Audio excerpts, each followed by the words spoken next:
Hey guys, j'ai lu récemment sur la page Facebook de mon ami une citation qui disait « Une bonne action faite à un mauvais moment est une mauvaise action ». La citation continuait en disant « Tu peux totalement dévier ta destinée simplement en posant une bonne action au mauvais moment ». Ce qui signifie que le meilleur temps, c'est le temps de Dieu. Je suis Fanny Temi et bienvenue au Tennis Show.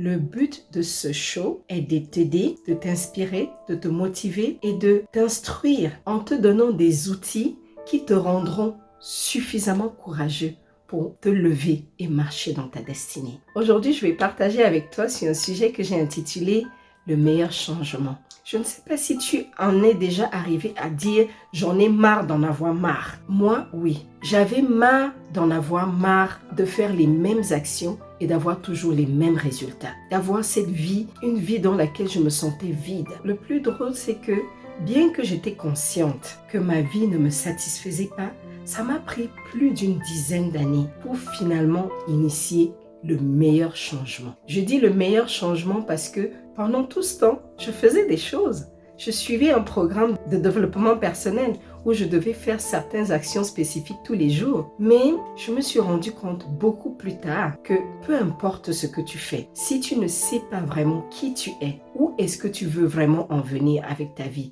dans quel but fais-tu les choses, tu vas toujours faire certes des actions, mais tu vas tourner en rond. Je me suis rendu compte après plus d'une dizaine d'années que le meilleur changement ne se manifeste que quand tu fais les choses connectées à ton Créateur, que j'appelle Jéhovah. C'est seulement quand tu commences à marcher avec lui que le meilleur changement commence à s'opérer dans ta vie et surtout que tu commences à vivre une vie totalement épanouie et accomplie. Crois-le ou non, ça fait une réelle différence d'initier des changements dans ta vie avec Jésus-Christ et sans Jésus-Christ. Je le sais parce que j'ai fait les deux. Oui, en initiant les changements dans ta vie sans Jésus-Christ, tu t'amélioreras et tu vas même connaître du succès. Même énormément du succès qui va impacter les autres. Mais tu n'auras pas une vie accomplie. C'est seulement en prenant Jésus-Christ comme ton Seigneur et ton Sauveur et comme ton partenaire que les changements que tu opéreras apporteront en toi une paix intérieure et un sentiment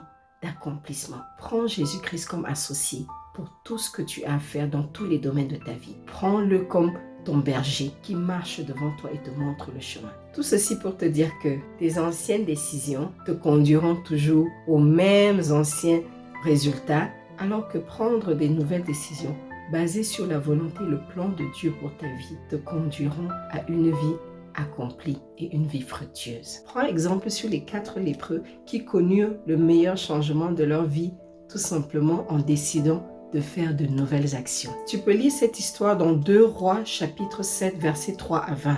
C'est l'histoire de 4 lépreux qui avaient toujours l'habitude de poser les mêmes mauvaises actions et ils expérimentaient toujours les mêmes mauvais résultats. Leurs actions, c'était de s'asseoir tous les jours aux portes de la ville, toute la journée, et à la fin, ils n'avaient rien à manger. Ils expérimentaient tout le temps la famine. Jusqu'au jour où ils se sont dit les uns aux autres, venez et entrons dans le camp des Syriens pour chercher de la nourriture. Parce que si nous continuons de rester ici, nous mourrons. Prenons le risque, entrons dans le camp des Syriens et si on périt, on périt. La Bible dit que non seulement ils trouvèrent à boire et à manger, ils burent et mangeaient à leur faim, mais en plus de cela, ils trouvèrent de l'argent, de l'or et des vêtements qu'ils emportèrent tous. Ces 4 lépreux ont choisi de poser une nouvelle action qui les a conduits à expérimenter l'abondance et la paix. J'aimerais que tu prennes le temps de décider qu'à partir de maintenant, je vais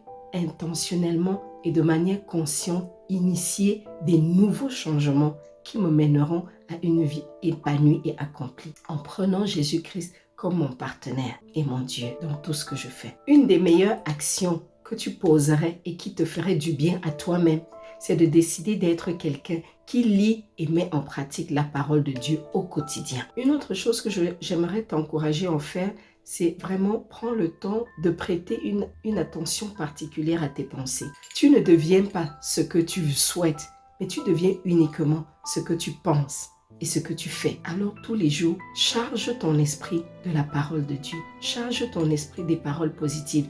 Déclare les paroles positives dans ta vie et agis avec foi. Agis comme quelqu'un qui a une situation brillante. Quelle que soit la situation dans laquelle tu es, agis comme quelqu'un qui est déjà en train d'expérimenter ses rêves. Visualise tes rêves tout le temps dans ton esprit. Tu dois reprogrammer ton état mental.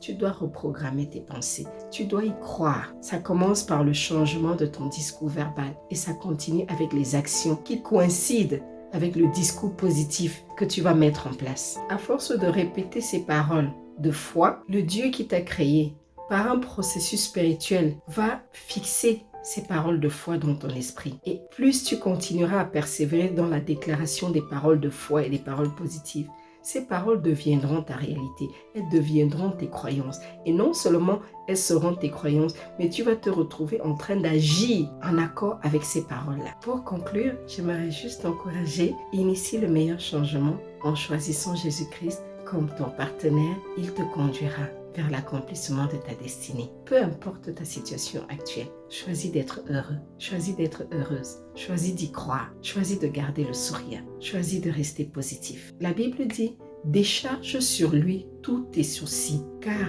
il prend soin de toi. Oui, Jésus-Christ prend soin de toi, pour autant que tu retournes vers lui. Merci de m'avoir écouté. N'oublie pas de partager la vidéo et abonne-toi. À bientôt. Au revoir.